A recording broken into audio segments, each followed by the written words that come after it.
বস্তায় কত সুন্দর একটা পালং শাক হয়ে আছে দেখুন, কত সুন্দর ফ্রেশ।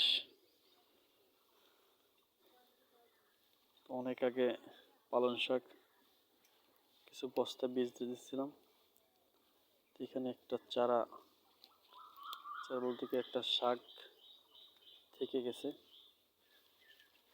কত সুন্দর। আর এর সাথে একটা লাউ শাক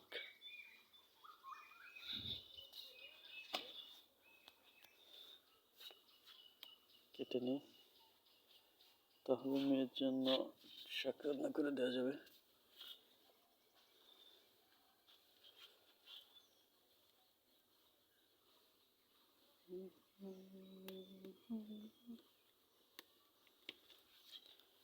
মাশাআল্লাহ, কত সুন্দর শাক দেখুন।